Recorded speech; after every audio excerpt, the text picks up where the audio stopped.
భవిష్యత్తు బాగుండాలని కోరుకుంటున్నాం. ముఖ్యంగా ఇవాళ ఇక్కడ సంఘంలో చాలామంది గౌరవ గారు, చాలామంది ఎడ్యుకేటర్స్ చాలామంది ఉన్నారు, ఉద్యోగాలు లేదు. స్వయంగా పనిచేసుకునే పరిస్థితి కల్పించాలి. ఇది మా అందరి ముందు ఉన్న ముఖ్య ధ్యేయం.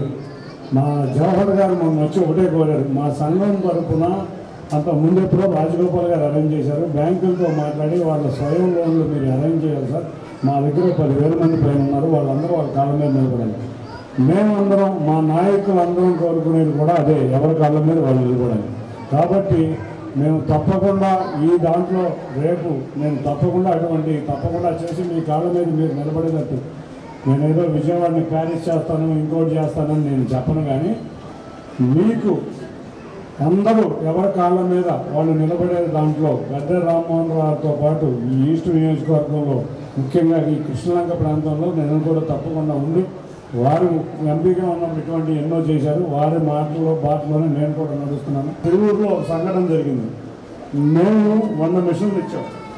100 మిషన్లు వస్తే కంపెనీ వాళ్ళు వచ్చారు, ఇంకా 300 మిషన్లు మీరు ఇవ్వండి, 400 మందికి కూడా సరిపడా మెటీరియల్ మేము ఇస్తాం, వాళ్ళు చేసిన ప్రోడక్ట్ని కూడా మేము తీసుకుంటామని మా దగ్గరికి వచ్చారు.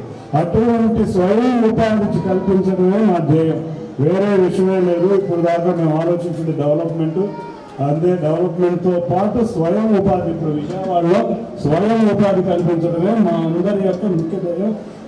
ఎవరి మీద ఆధారపడకూడదు, సంక్షేమాన్ని అనుభవించాలి, వాళ్ళ కాళ్ళ మీద వాళ్ళు నిలబడి వాళ్ళు సంపాదించాలి. ఉద్యోగాల కల్పనే కాదు, స్వయం ఉపాధి కల్పన కూడా మా ఇద్దరి యొక్క ముఖ్య ధ్యేయం అని తెలియజేసుకున్నాను.